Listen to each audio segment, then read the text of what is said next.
Hey YouTube, Smiling Skeptic here again with one more video on the Lars Vilks story. As a quick update, Muslim groups have not let up on Vilks at all.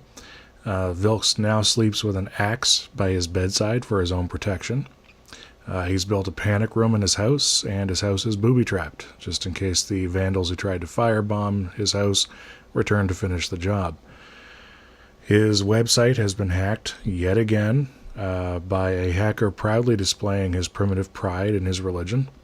I do not suggest going to Vilks' site at the moment, as this hacker has installed a few pieces of malicious code designed to infect the computers of anyone who visits his site. I've lost track of how many times his site has been hacked since the Uppsala attack. Speaking of the Uppsala attack, there has since been an extended video of the attack posted on YouTube. I'll place a link in the more info section below to the video posted by Froken Zerij, and I hope I got that pronunciation correct, showing the whole thing. You get a much better appreciation for how the crowd was acting. They certainly weren't there for civil discussion or civil discourse. At one point they even challenged the police to draw their guns, seemingly eager to be made martyrs. There has been some great discussion in the comments section of my videos, I feel, and the trolling seems to have been kept to a minimum, so I thank everyone for taking part. That's awesome. I mean, it's great that everybody's participating like that.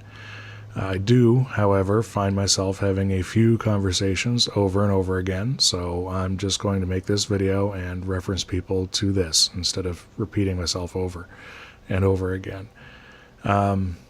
I'll paraphrase the comment that I'm going to be commenting on here, and that is, why is it that when someone attacks Jews, it's considered anti-Semitism, or if someone attacks blacks, it's considered racism, but when someone attacks the Islamic Prophet, it should be considered as freedom of speech? This comment has come up often, and with so slight variation that I get the impression that it's a successful bit of propaganda. First, I'll deal with the compounded flaws found in the first part of the argument. For starters, it's not an attack. For example, politicians are depicted in satirical cartoons frequently. These people are still alive to appreciate the commentary. Muhammad is not. Let's say an example is a depiction of former British Prime Minister Tony Blair being depicted as a dog on the leash of George W. Bush. Is that an attack on Blair, or is it more of a commentary on the relationship that existed at the time between the two leaders? Next is the comparison to racism and anti-Semitism. When someone discriminates against someone else on the basis of their race, that's racism. Is Islam a race? No, it is not. Anti-Semitism is an elevated form of racism, as Jews are an ethnic group. And of course, the ultimate completion of anti-Semitism was evident during the Second World War, and I don't think we need to rehash all that. Inclusion in the group is by parentage, primarily. The belief of Judaism is separated from the ethnic group.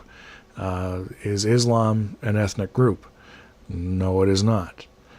Islam is a system of belief, and as such it is subject to question, to criticism, and, like it or not, it's subject to ridicule. Now for the biggest disconnect in this argument. Freedom of speech. What does it mean? Two terms are used pretty much interchangeably here, freedom of expression and freedom of speech. They mean the same thing, with the term freedom of expression being used sometimes to connote a broader definition of the means of communication. There is a fundamental misunderstanding by those who nodded their head in agreement when I read the opening question of what this right of freedom of speech really means. Freedom of expression is not some abstract ideal guaranteed by any country's constitution or Bill of Rights, although it can be reinforced by these. It is not a privilege that has to be earned or can be revoked. This is an inalienable human right. That means that it is a right which is guaranteed to us as human beings and cannot be separated from us by any individual, group, body, court of law, or government. On December 10th, 1948, the General Assembly of the United Nations adopted and proclaimed the Universal Declaration of Human Rights. The Declaration was written with clear, simple, unambiguous language so that it may easily be understood and not likely to be misinterpreted.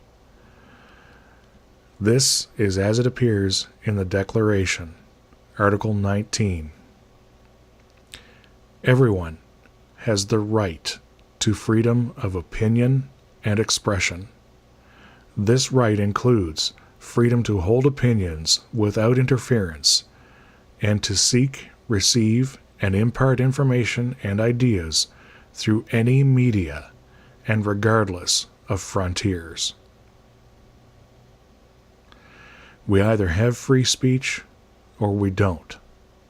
There's no reason why any religion should be privileged or given special immunity from insult. Nobody has the right to tell anyone else what kinds of expressions are forbidden. Nobody. I think that's all that needs to be said. I'm Smiling Skeptic. Be excellent to each other, and peace.